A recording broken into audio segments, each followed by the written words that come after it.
Hello friend, I hope आप सभी अच्छे होंगे।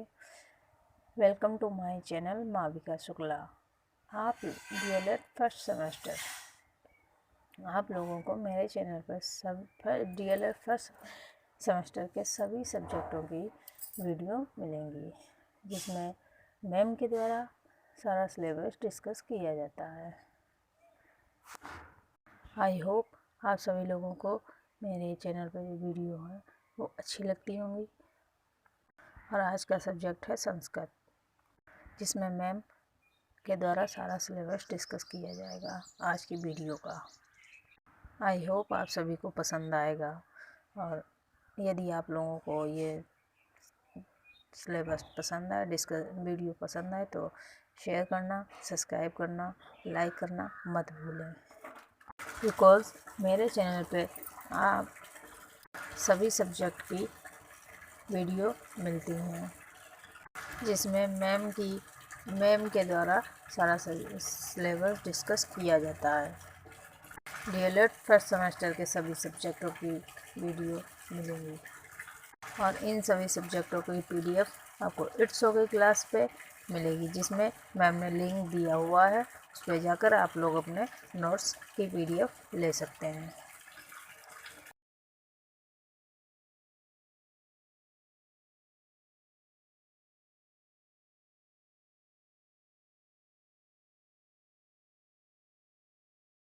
आज हम लोग डिस्कस करने वाले हैं डीएलएड फर्स्ट सेमेस्टर का सेवन्थ पेपर आप लोगों का संस्कृत का है। और आज देखते हैं लिंग क्या होता है, जेंडर क्या होता है, इसके बारे में जानेंगे। तो चलिए देखते हैं क्या होता है लिंग और जेंडर, इसके बारे में हम लोग आज डिस्कस करेंगे। तो चलिए हम लोग देखते हैं कि लिंग क्या होती है, इसकी डेफिनेशन देखते हैं। सबसे पहले संज्ञा और सर्वनाम के जिस रूप से व्यक्ति के या वस्तु की नर मतलब होता है पुल्लिंग, नर को हम लोग संस्कृत में कहते हैं पुल्लिंग, माता को हम लोग संस्कृत में कहते हैं स्त्रीलिंग, तथा नपुंसक लिंग का ज्ञान हो, इसे हम लोग लिंग कहते हैं। आप लोग के संस्कृत में 3 लिंग होते हैं। पहला जो है वो है पुल्लिंग, दूसरा जो है वो है स्त्रीलिंग, और तीसरा जो है वो है नपुंसक लिंग। कल हम लोगों को डिस्कशन हर बार पूछे जाते हैं, उसके साथ ही आप लोगों के टेट और सीटेट से भी यहाँ से क्वेश्चन पूछे गए हैं। यहाँ से आप लोगों के संस्कृत में कभी भी ऐसा नहीं हुआ है कि यहाँ से आप लोगों के क्वेश्चन ना पूछे गए।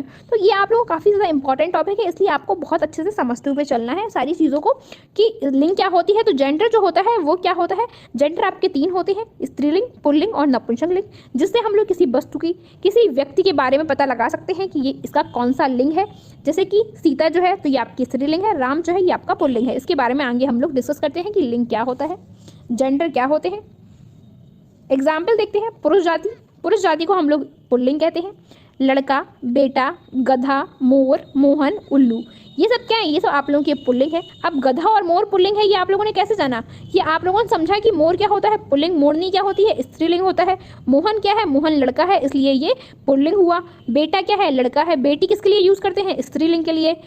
लड़की किसके लिए यूज करते हैं, स्त्रीलिंग के लिए। तो लड़का, बेटा, गधा, मोर, मोहन, उल्लू, ये सब क्या है, ये सब आप लोगों के पुरुष जाति है। मतलब ये शब्द देखते हैं, लड़की, गाय, सीता, मोरनी, बकरी, ये सब क्या है, ये सब आप लोगों की स्त्रीलिंग है, या फिर इसे आप लोग स्त्री जाति कह सकते हैं। स्त्री जाति को ही हम लोग स्त्रीलिंग कहते हैं। नपुंसक लिंग में देख लेते हैं कौन कौन सी चीजें आती हैं। तो मेज हुए, घर हुई, पुस्तक हुई, ये सब क्या है, ये सब नपुंसक लिंग है। अब हम लोग डिस्कस करेंगे लिंग के भेद क्या होते हैं, टाइप्स ऑफ जेंडर। जानते हैं तो हिंदी में लिंग 2 प्रकार के होते हैं। कितने, 2 प्रकार के। बहुत ज़्यादा कन्फ्यूजन वाले क्वेश्चन है, क्योंकि लिंग जो है ये आप लोगों की हिंदी में भी है, और अगर हिंदी में पूछा जाए लिंग कितने प्रकार के होते हैं तो आप बताएंगे 2 प्रकार के होते हैं।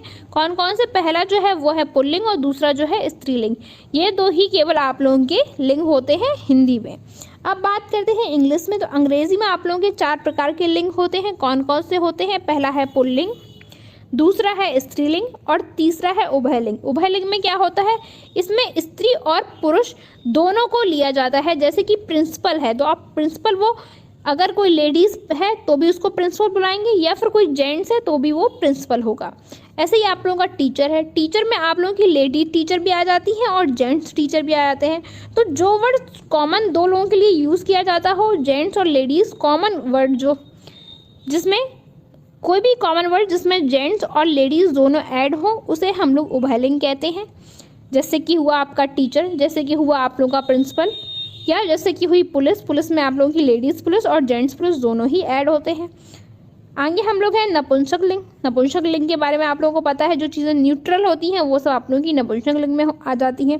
तो अंग्रेजी में 4 प्रकार होते हैं, स्त्रीलिंग, पुल्लिंग, उभयलिंग और नपुंसक लिंग, जबकि हिंदी में आपके 2 प्रकार होते हैं, पुल्लिंग और स्त्रीलिंग। और आगे देखते हैं संस्कृत में कितने प्रकार होते हैं, उसके बारे में डिस्कस करते हैं। हम लोग क्या पढ़ना है संस्कृत में, क्योंकि 3 प्रकार होते हैं लिंग के। कितने भेद होते हैं? 3 भेद होते हैं लिंग के। पहला स्त्रीलिंग, पहला है पुल्लिंग, दूसरा स्त्रीलिंग और तीसरा है नपुंसक लिंग। जहाँ पर आप लोगों की पुरुष जाति की बोध होता है वो होता है आप लोगों का पुल्लिंग, जहाँ पर आप लोगों की स्त्री जाति का बोध होता है वो होता है आप लोगों का स्त्रीलिंग। जहाँ पर नपुंसक, जो ना तो स्त्री है ना ही पुरुष है, वो नपुंसक होता है, जिसे हम लोग नपुंसक लिंग कहते हैं। ये हम लोग देखते हैं, सबसे पहले हम लोग डिस्कस करने वाले हैं पुल्लिंग के बारे में, जिसे पुल्लिंग को हम लोग इंग्लिश में मैस्कुलाइन कहते हैं। इसकी डेफिनेशन देख लेते हैं पुल्लिंग की। जिन संज्ञा शब्दों से पुरुष जाति का बोध होता है, किसका होता है? पुरुष जाति का ज्ञान होता है, उसे हम लोग पुल्लिंग कहते हैं। जैसे कि हम लोग देखते हैं डेफिनेशन, आपको समझ में आ गई। फर्स्ट पॉइंट है कि अन्य प्रत्यय वाले पुल्लिंग होते हैं। अच्छा, ये उपसर्ग किसे कहते हैं? जो किसी भी शब्द के पहले लगता है उसे हम लोग उपसर्ग कहते हैं, और जो किसी भी शब्द के बाद में लगता है उसे हम लोग प्रत्यय कहते हैं। जो भी किसी शब्द के बाद में लगता है, कोई शब्द है उसके बाद में अगर कोई नया शब्द ऐड हो रहा है तो उसे हम लोग प्रत्यय कहेंगे, और कोई पुराना कोई शब्द है और उसमें आगे कोई नया शब्द ऐड हो रहा है तो उसे हम लोग उपसर्ग कहेंगे। आप लोग ऐसे याद कर सकते हैं, उप मतलब पहले और प्रा मतलब बाद में। तो जहाँ यहाँ बाद में है ना राज प्लस अन, तभी तो आपका ये राजन बना ना, राज प्लस अन बन के क्या बना यहाँ पर, और ये आ जो है ये आपका साइलेंट हो गया, तो राज प्लस अन बन के बना, तो ये आपका राजन हो गया। यहाँ पर अन प्रत्यय आ रहा है ना, तो ये अन प्रत्यय वाले जितने भी शब्द होते हैं वो सब आपके पुल्लिंग शब्द होते हैं। पठन, पट प्लस अन, तो आपका बन गया पठन, तो ये भी आप लोगों का पुल्लिंग है। तो ऐसे आप लोग पता लगा सकते हैं, अगर प्रत्यय है और पीछे अगर किसी भी शब्द के पीछे कोई भी प्रत्यय अन प्रत्यय लगा है तो फिर आप समझ जाइए कि आपका पुल्लिंग शब्द है। किसी भी शब्द के बाद में इमनिच लगा हुआ है, अगर ये प्रत्यय लगा हुआ है तो इस पुल्लिंग शब्द कहलाएंगे। कैसे? महिमा, इमा लगा हुआ है, इम लगा हुआ है, महिमा, गरिमा, इमा आ रहा है ना, आपको समझ में, इमा, जहाँ पर इमा शब्द आएगा, इम आ रहा है अगर शब्द, तो वो आप लोगों के सब पुल्लिंग कहलाएंगे। ये कहाँ आना चाहिए? ये बाद में आना चाहिए। मतलब अगर इम प्रत्यय लगा हुआ है तो ये आपका पुल्लिंग कहलाएगा। जैसे महिमा, इमा, गरिमा, इमा, इमा आ रहा है यहाँ पर, तो इमा प्रत्यय लगा हुआ है, इसलिए ये आप लोगों का पुल्लिंग शब्द कहलाएंगे। तो दोनों चीज़ आपको याद हो गई। जहाँ पर अन बाद में आपका अगर इम प्रत्यय आता है तो आप समझ जाइए कि आपका ये पुल्लिंग शब्द है। थर्ड हम लोग देखते हैं, थर्ड क्या है?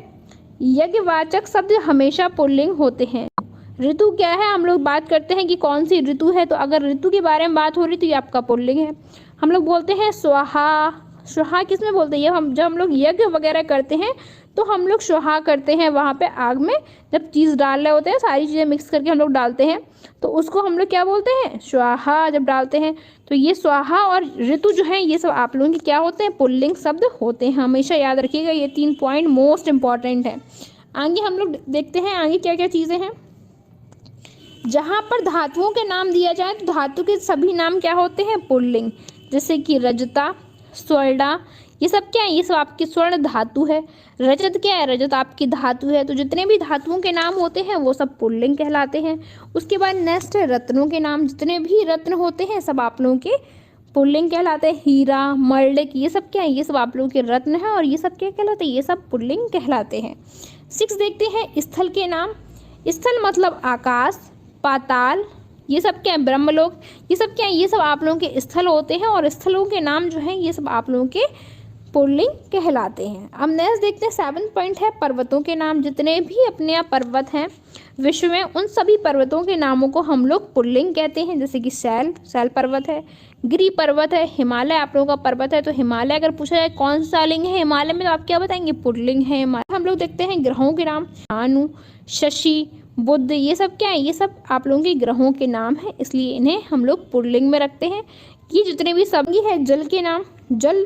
जल जैसे कि सरोवर, समुद्र, जहाँ भी जल की बात की जाएगी वो सब आप लोगों के पुल्लिंग होंगे आएंगे। जैसे सरोवर हो गया, समुद्र हो गया, ये क्या है? ये सब आप लोगों के पुल्लिंग है। 10th है अनाज। अनाजों के नाम जो है ये भी आप लोगों के पुल्लिंग होते हैं, जैसे कि चड़का, गोधूम। गोधूम मतलब पता है आपको, गेहूँ होता है। पुल्लिंग के प्रकार देखते हैं। पुल्लिंग के कितने प्रकार होते हैं? पुल्लिंग के 2 प्रकार होते हैं। कौन कौन से? एक अजंत पुल्लिंग और दूसरा हलंत पुल्लिंग। अजंत पुल्लिंग क्या होता है उसके बारे में जानते हैं। अजंत पुल्लिंग किसे कहते हैं इसके बारे में जानते हैं। ये क्या है? ये है पुल्लिंग के प्रकार। सबसे पहले इसके बारे में देखते हैं अजंत पुल्लिंग क्या होता है। जिनके अंत में स्वर आता है उन्हें हम लोग अजंत या स्वरांत पुल्लिंग कहते हैं। इसे ही हम लोग स्वरांत पुल्लिंग क्या कहते हैं? क्या कहते हैं? स्वरांत पुल्लिंग कहते हैं। फर्स्ट सब देखते हैं रामा। रामा में क्या है? आ रहा है ना, रामा आ रहा है ना, तो ये क्या है? ये आपका अजंत पुल्लिंग है। बालिका आ रहा है ना, आ मतलब स्वर है ना। कृष्णा क्या है? कृष्णा में आ रहा है इसलिए ये स्वर है। हरि में ई आ रहा है इसलिए ये आपका स्वर है। तो जितने भी स्वर वाले शब्द होते हैं या जिस भी शब्द के अंत में स्वर लगा होता है उसे हम लोग अजंत पुल्लिंग कहते हैं। किसे कहते हैं? अजंत पुल्लिंग। जिस भी शब्द के बाद में या अंत में स्वर आता है उसे हम लोग अजंत पुल्लिंग कहते हैं या स्वरांत पुल्लिंग कहते हैं। पुल्लिंग को फिर अन्य भागों में बांटा गया है, वो देखते हैं। फिर अजंत पुल्लिंग है, उसके फिर से डिवाइडेशन किया गया है, उसको फिर अन्य भागों में बांटा गया है। अजंत पुल्लिंग को अन्य भागों में बांटा गया है। कौन कौन से? पहला है अकारांत पुल्लिंग। क्या होता है अकारांत? जिसके अंत में आ आता है उसे हम लोग अकारांत कहते हैं। किसे कहते हैं अकारांत? जिस भी शब्द के बाद में आ आता है उसे हम लोग अकारांत कहते हैं। अश्व में क्या आ रहा है? आ रहा है। पर्वत में क्या आ रहा है? लास्ट में आ रहा है। बालिका में लास्ट में क्या आ रहा है? आ रहा है। वृक्षा में लास्ट में क्या आ रहा है? आ रहा है। गजा में लास्ट में क्या आ रहा है? आ रहा है। पितामह में लास्ट में क्या आ रहा है? आ रहा है। तो ये सब क्या है? ये सब आप लोगों के अकारांत पुल्लिंग होते हैं। कौन कौन क्या होती है इकारांत पुल्लिंग? इसके अंत में ई आता है उसे हम लोग इकारांत पुल्लिंग कहते हैं। ई से इकारांत, आप समझ रहे हो? ई से इकारांत मैंने ऐसे याद कर रखा है। आ से अकारांत, ई से इकारांत।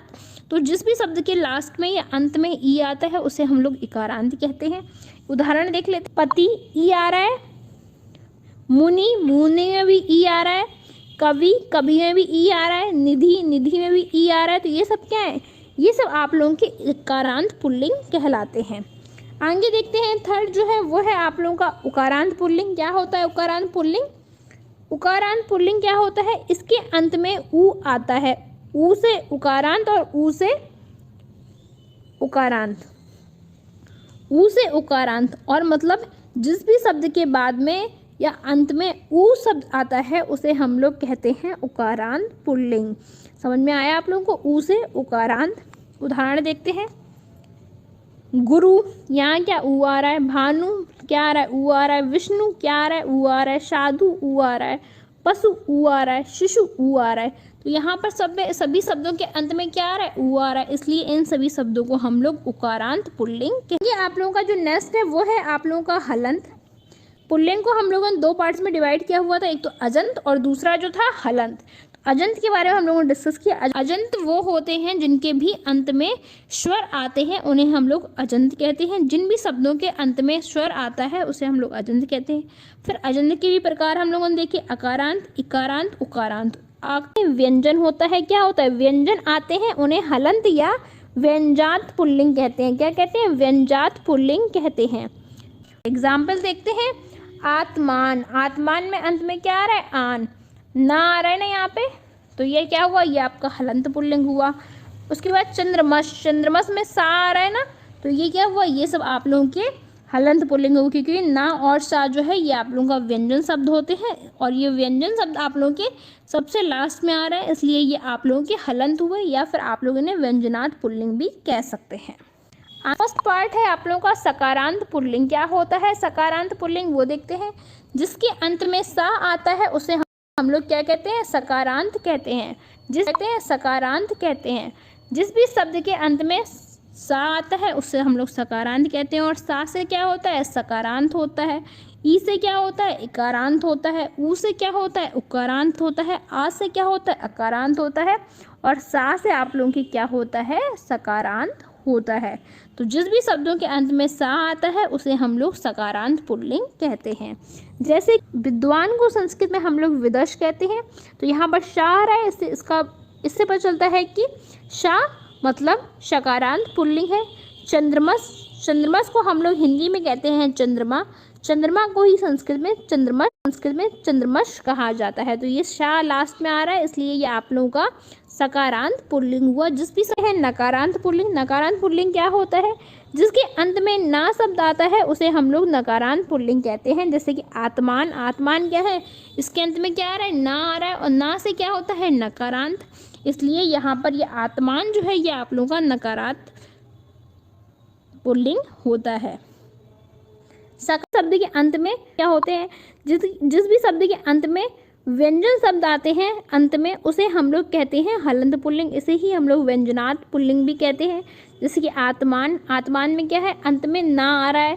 शब्दों के अंत में व्यंजन शब्द आते हैं उसे हम लोग हलंत पुल्लिंग कहते हैं। इसके कुछ पार्ट्स हैं, इसमें एक सकारांत पुल्लिंग होता है। तो जिस भी शब्द के अंत में सा शब्द आता है उसे हम लोग सकारांत पुल्लिंग कहते हैं।